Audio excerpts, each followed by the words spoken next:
Fátima se encargará de las traducciones de ahora en adelante, anunció Evan, señalando a la joven al otro extremo de la mesa. Ella ajustó su auricular con manos temblorosas. La siguiente declaración del negociador principal de Arafik aterrizó torpemente. La mitad de la oración traducida. El resto se desvaneció en el aire. Ni siquiera esperaron a que terminara la reunión. Desde donde estaba sentada, pude ver el pulso latiendo en el cuello de Fátima. Sus ojos buscaban las palabras como un náufrago buscando tierra firme. Y allí estaba yo, a menos de 3 metros de distancia, conteniendo cada impulso de intervenir. 12 años de instinto profesional gritando en mi interior. Pero mi boca permanecía cerrada. Porque sabía algo que nadie más en esa sala sabía todavía. El silencio que siguió fue breve, pero denso como el plomo. Luego Evan se inclinó hacia adelante, apoyando los codos sobre la mesa de roble pulido, y sus palabras cortaron el aire con la precisión de un bisturí. Leora, dijo, y mi nombre sonó como una sentencia. Tu puesto ya no es necesario. Recursos humanos te espera abajo. Durante un segundo, el mundo se detuvo. Los rostros alrededor de la mesa, americanos, saudíes, británicos, se congelaron en un cuadro de incomodidad compartida. El auricular aún estaba tibio en mis manos. Minutos antes, había terminado de transmitir una declaración delicadísima del negociador principal de Arafik Holdings, una frase que podría haber cambiado el curso de nuestro acuerdo de 2 pesos con 50 centavos $1.000 millones. Ahora, cada par de ojos en la sala estaba clavado en mí. No moví un músculo. Mi rostro permaneció sereno, profesional, impenetrable. Había aprendido hacía mucho que el silencio, en el momento adecuado, puede ser más elocuente que cualquier grito de indignación. Y en este momento, el silencio era todo lo que necesitaba. Mi nombre es Leora Martínez, y durante 12 años fui algo que no aparece en ningún organigrama, el puente invisible entre Veston Global Holdings y el Medio Oriente. Mi título oficial decía asistente ejecutiva del director de operaciones internacionales, pero ese título no contaba ni la mitad de la historia. Yo era la única persona en toda la empresa que hablaba árabe con fluidez. No solo el árabe formal que aprendes en libros de texto, sino los dialectos, los matices, los silencios elocuentes que pueden hacer o deshacer un acuerdo de cientos de millones. Los tratos vivían o morían según la frase que yo eligiera pronunciar. Recuerdo mi primer día en Veston Global como si hubiera sido ayer. Entré al vestíbulo de paredes de cristal con un maletín de segunda mano y mi diccionario árabe-inglés metido bajo el brazo como un arma secreta. En aquel entonces, yo era apenas una asistente junior de un negociador senior, encargada de servir café, tomar notas y, si tenía suerte, traducir pequeñas charlas durante las visitas de clientes. No lo sabía entonces, pero cada frase de cortesía que traducía estaba construyendo un puente que nadie más en esa compañía podría cruzar. Con el tiempo, me convertí en la persona a quien llamaban cuando los acuerdos se atascaban. Mi fluidez no era solo en el idioma. Era en la cultura, en los ritmos, en las pausas cargadas de significado. En el Golfo, una palabra equivocada puede costar millones. Un proverbio bien colocado puede sellar una alianza. Yo había aprendido ambas lecciones de la manera difícil y respetuosa. El momento que nunca olvidaré ocurrió en mi 5º año. Estábamos en Riad, en una sala que olía levemente a café de cardamomo y cuero nuevo. El contrato sobre la mesa valía $400 millones y se estaba escurriendo entre nuestros dedos a toda velocidad. El negociador principal de nuestro lado acababa de comparar el trato con un camello persiguiendo el sol. En inglés sonaba poético, casi filosófico. En árabe, en ese dialecto específico, significaba un tonto persiguiendo algo que nunca alcanzará. Vi el destello en los ojos del presidente. El acuerdo estaba a segundos de colapsar. No pedí permiso. Di un paso adelante, reí suavemente y dije en árabe, mejor un camello persiguiendo el sol que un comerciante sin sombra. Era un dicho antiguo de su provincia. Un guiño a la ambición con dignidad. La sala cambió. Los hombros se relajaron. El presidente soltó una carcajada, repitió la frase y firmó el acuerdo preliminar en el acto. $400 millones salvados en 5 segundos. Y sin embargo, esa historia nunca llegó al informe trimestral. Mi nombre no apareció en el memo de éxito. El crédito fue para el esfuerzo del equipo, que en lenguaje corporativo significa los hombres sentados a la cabecera de la mesa. No fue solo esa vez. Desenmaranqué una mala traducción en una regulación aduanera que evitó que $60 millones en mercancías fueran confiscadas en el puerto. Reestructuré una cláusula contractual para que honrara tanto la ley estadounidense como los principios bancarios islámicos. Me quedé despierta durante noches de Ramadán para asegurarme de que las llamadas de medianoche llegaran exactamente en el momento correcto según la zona horaria de la Meca. 12 años de esto. De cargar la confianza de una compañía a través de idiomas, continentes y culturas. Me había sentido orgullosa, no solo de los acuerdos, sino del hilo invisible que tejía entre dos mundos. Pero el orgullo tiene un filo afilado cuando no se corresponde con reconocimiento. Cada victoria quedaba estampada con el nombre de la empresa, no con el mío. Cada problema que resolvía desaparecía en el currículum de otra persona. Y ahora, después de todos esos años, me habían dicho públicamente que mi puesto ya no era necesario. El orgullo seguía ahí, enterrado profundamente. Pero ahora estaba enredado con algo más pesado, más frío. Algo que estaba a punto de despertar. Evan Price llegó a Veston Global en la primavera de mi 9º año, irrumpiendo como un titular de revista de negocios brillante. Traía el título de una universidad de la Ivy League, trajes azul marino a la medida y el tipo de currículum que hace sonreír a los miembros de la junta directiva. Desde la primera reunión quedó claro que había sido contratado para modernizar nuestras operaciones internacionales. Para Evan, modernización significaba eliminar todo lo que no pudiera cuantificar en una hoja de cálculo. El idioma lo veía como un adorno decorativo, lindo de tener, pero innecesario si tenías plantillas de contratos herméticas. Las relaciones, en su mente, eran reliquias anticuadas, más lentas que cadenas de correos electrónicos y menos confiables que una cláusula vinculante. Nuestro primer choque real ocurrió durante una revisión de borrador para una alianza en Bahrein. Evan hojeó la sección en árabe como si fuera una nota al pie, firmó el borrador y lo envió para finalización. Lo que no sabía, y lo que habría causado un rechazo inmediato, era que el documento hacía referencia a una práctica financiera prohibida bajo la ley islámica. Lo detecté cuando ya salía de la oficina, mis ojos rastreando la frase que podría haber descarrilado meses de trabajo. En silencio, reescribí la sección, reformulándola para cumplir con los estándares bancarios compatibles con la Sharia, y reenvié el borrador bajo su nombre. Él nunca preguntó cómo la versión final pasó tan suavemente. De hecho, dudo que siquiera se diera cuenta de que la había tocado. Me dije a mí misma que no importaba. El trato salió adelante. La empresa ganó millones. Nadie perdió la cara. Pero sí importaba. Para mí. Porque la semana siguiente escuché a Evan en la sala de juntas, su voz atravesando la puerta entreabierta. Estamos optimizando procesos, decía. Demasiadas piezas móviles nos ralentizan. Gente como Leora, buenas intenciones, pero se atascan en los detalles. No necesitamos darles la mano a los clientes a través de peculiaridades culturales. Solo necesitamos firmas. Me quedé congelada en el pasillo, carpeta en mano, mi pulso martilleando en mis oídos. Buenas intenciones. Detalles. Acababa de reducir 12 años de construcción de puentes, de salvar acuerdos en intervalos de 5 segundos, a peculiaridades culturales. No lo confronté. No había nada que ganar con eso. No en ese momento. Pero archivé el momento. De la manera en que guardas un fragmento de vidrio en un cajón, sabes que está ahí. Sabes que puede cortar. Desde entonces, cada reunión con Evan se sintió como caminar sobre una cuerda floja. Él presionaba por velocidad. Yo aseguraba discretamente la precisión. Él enviaba documentos medio revisados. Yo atrapaba los errores antes de que se convirtieran en desastres públicos. Y siempre se comportaba como el hombre que tiraba de las cuerdas, sin notar nunca las manos que mantenían toda la operación a flote. Las disputas nunca llegaron a la superficie. Mi profesionalismo no lo permitía. Pero debajo de la calma, debajo de los asentimientos educados y las traducciones impecables, algo dentro de mí comenzaba a enrollarse con fuerza. Y Evan, en toda su confianza, no tenía ni idea. Para cuando el acuerdo con Arafik alcanzó su etapa final, los números habían dejado de sentirse reales. 2 pesos con 50 centavos $1.000 millones estaban en juego, distribuidos en una red compleja de contratos logísticos, compromisos de cadena de suministro y desarrollo de infraestructura conjunta.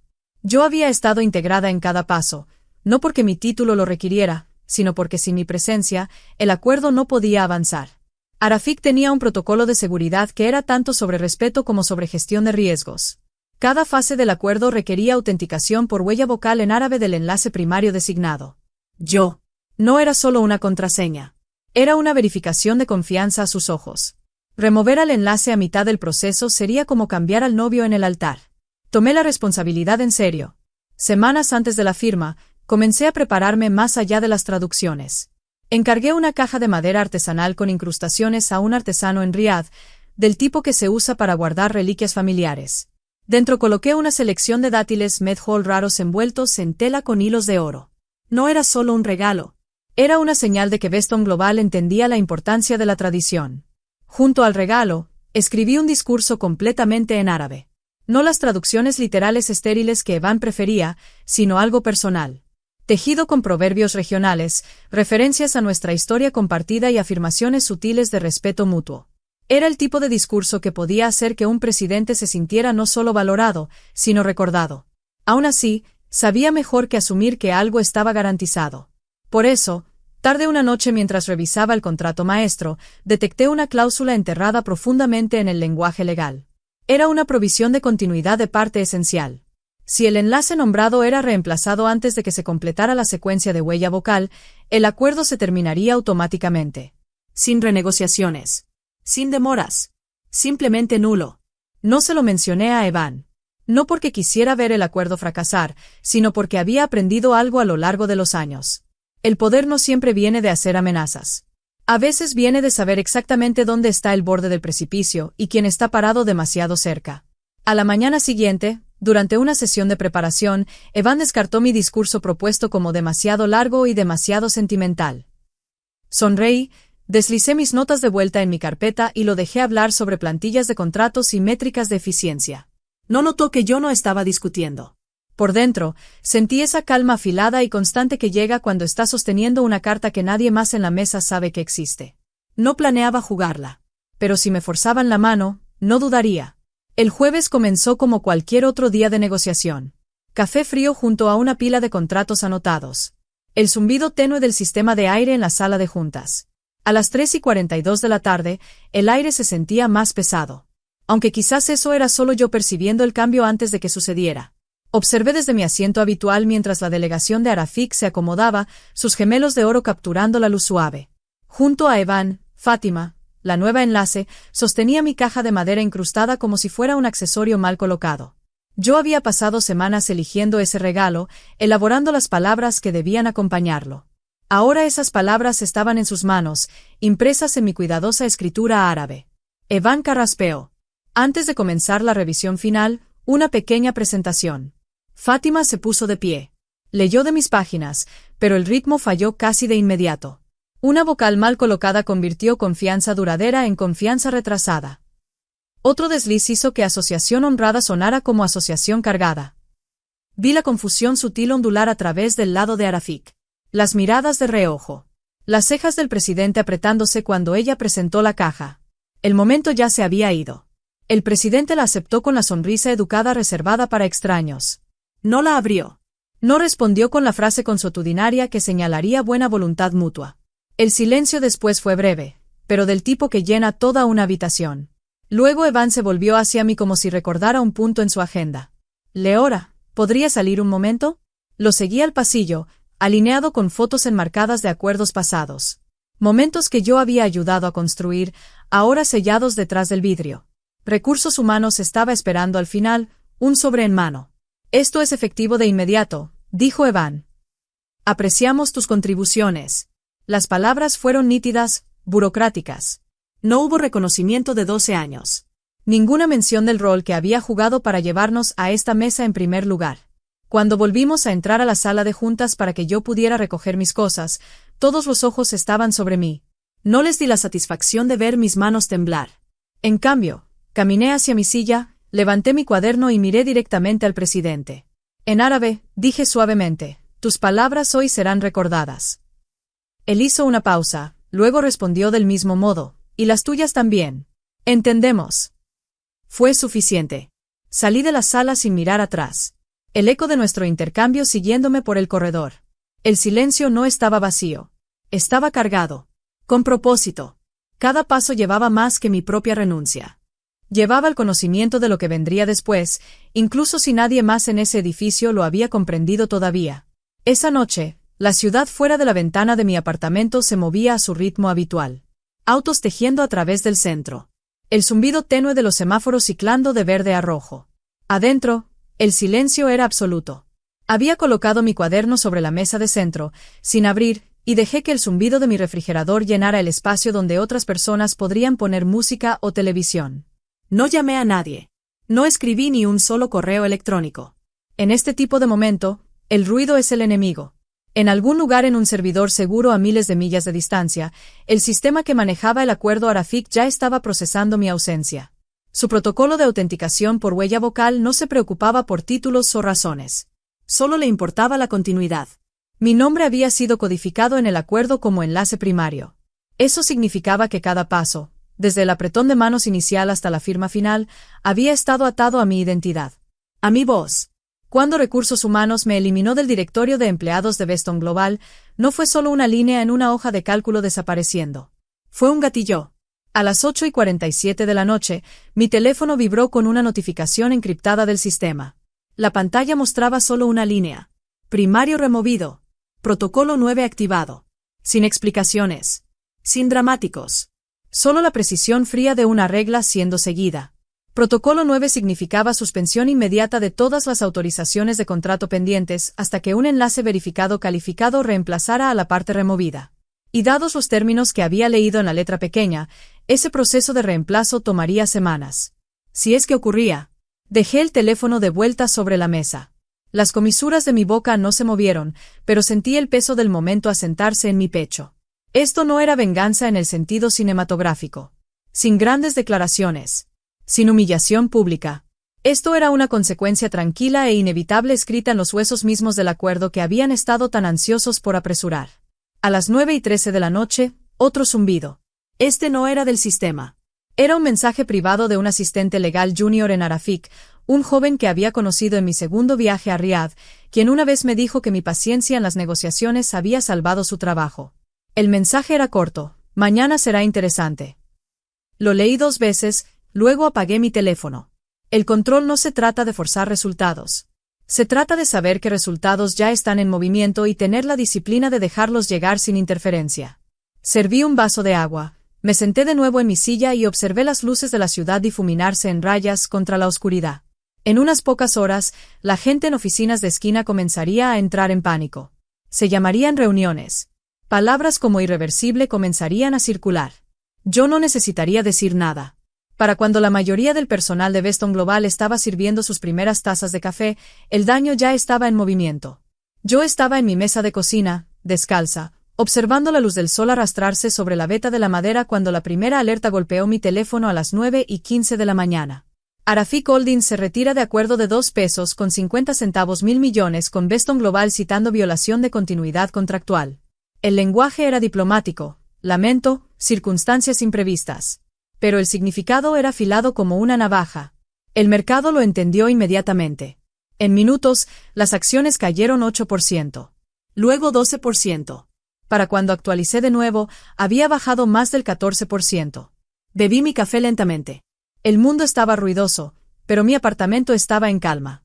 A las 9:32 de la mañana, el primer medio de noticias financieras publicó su análisis.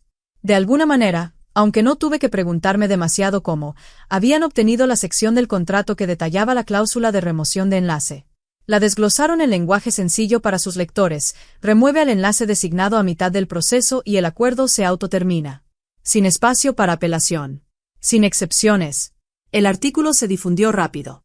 A los inversores no les gustaba la idea de una empresa que pasaba por alto algo tan fundamental, especialmente en un trato de este tamaño. Palabras como descuido y negligencia comenzaron a aparecer en titulares. Imaginé la mandíbula de Evan apretándose mientras los leía. El CEO paseando en su oficina, los teléfonos sonando sin pausa. Luego llegó el video. Surgió primero en un pequeño foro de negocios árabe, luego saltó a redes sociales en una hora. Alguien del lado de Arafik había filmado una porción de la reunión del jueves, la parte donde Fátima, sosteniendo mi caja de regalo incrustada, tropezó con el discurso que yo había escrito. Las malas traducciones eran claras para cualquiera con fluidez. Confianza duradera se convirtió en confianza retrasada. Asociación honrada se deformó en asociación cargada. El video fue despiadadamente subtitulado y compartido con emojis de risa. Pero debajo del humor había algo más pesado. Una confirmación silenciosa a los pares de Arafik de que Veston había fallado una prueba básica de respeto cultural. Para las 10, el clip había sido visto más de 500,000 de veces solo en el Medio Oriente. Los hashtags se traducían como conoce a tus socios y los detalles importan. Me recosté en mi silla, dejando que el vapor de mi café se rizara contra mi rostro. No había júbilo. No había necesidad. Esto no se trataba de venganza como espectáculo.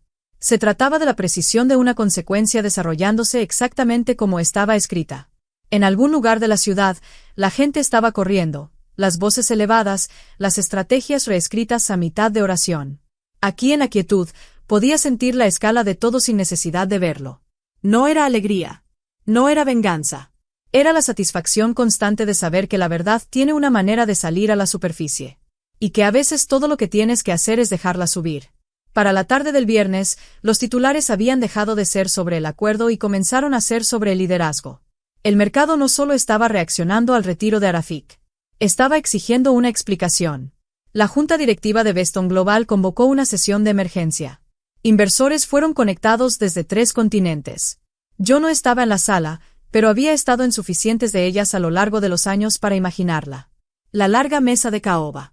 Los directores con labios apretados. La pared de feeds de video mostrando rostros enmarcados por el resplandor de sus oficinas en casa. Las preguntas serían afiladas. Las voces cortantes. Sin tiempo desperdiciado en cortesías.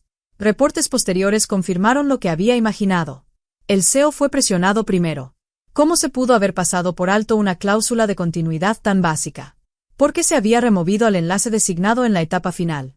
Él tartamudeó una respuesta sobre reestructuración operacional. Luego se volvieron hacia Evan. ¿Por qué había reemplazado al único hablante fluido de árabe en la compañía durante una negociación con un cliente de habla árabe?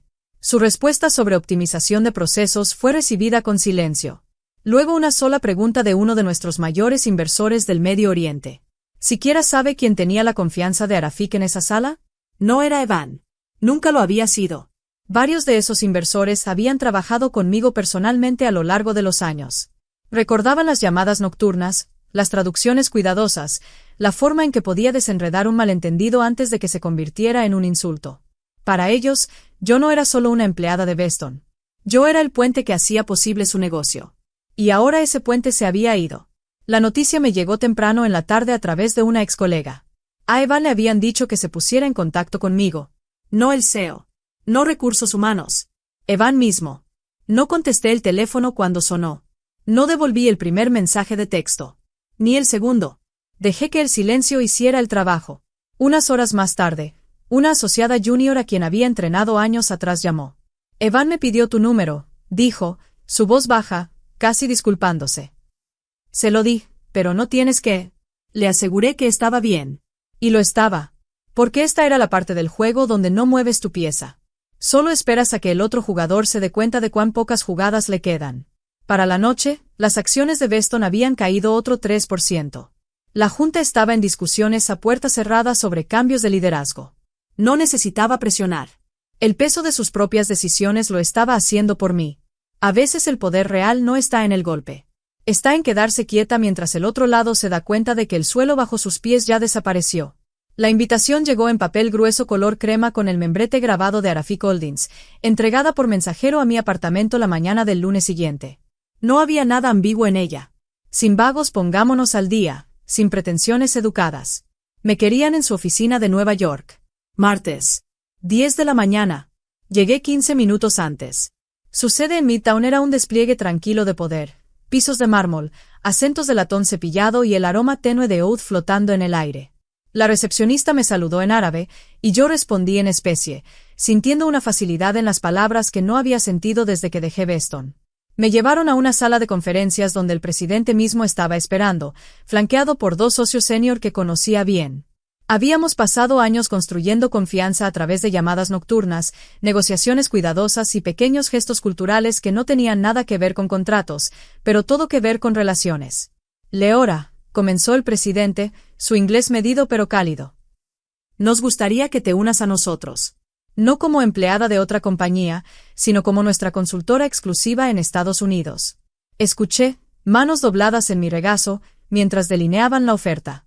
Solo mi honorario sería el doble de mi salario anual anterior en Veston. Habría un bono de firma depositado inmediatamente al acordar. Más importante aún, tendría plena discreción sobre cómo se manejaban nuestros compromisos en Estados Unidos. Sin intermediarios. sin optimizaciones de ejecutivos que no entendían lo que estaba en juego. No era solo una oferta. Era un reconocimiento. Del tipo que va más allá de los números. Luego el presidente se recostó, estudiando mi rostro. ¿Sabes por qué nos retiramos de Veston tan rápidamente?, preguntó. Sacudí la cabeza.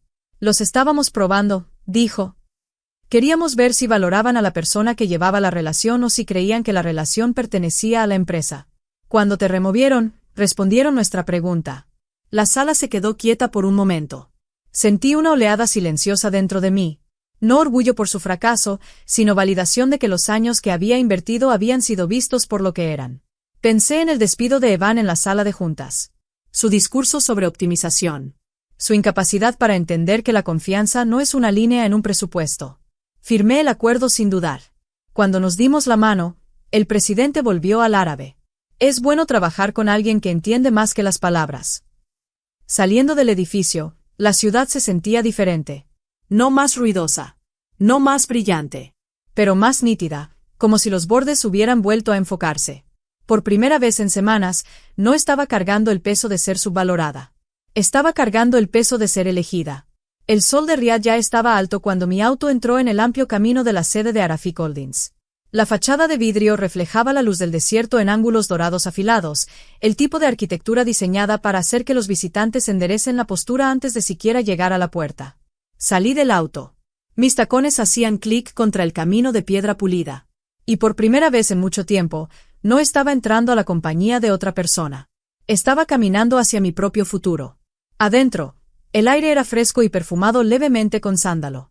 El piso de mármol del vestíbulo reflejaba los intrincados patrones geométricos del techo alto. No fui recibida como un accesorio a un equipo más grande, sino como la persona que habían elegido. Por nombre. Por historia. Por confianza. Un asistente me guió al piso superior donde el presidente y los socios senior estaban esperando. Estrechamos manos. Intercambiamos saludos en árabe. Y nos sentamos a discutir la próxima serie de acuerdos comerciales entre Estados Unidos y el Medio Oriente. Esta vez no hubo interrupciones. Nadie optimizando mis palabras. Nadie cuestionando el valor del matiz cultural.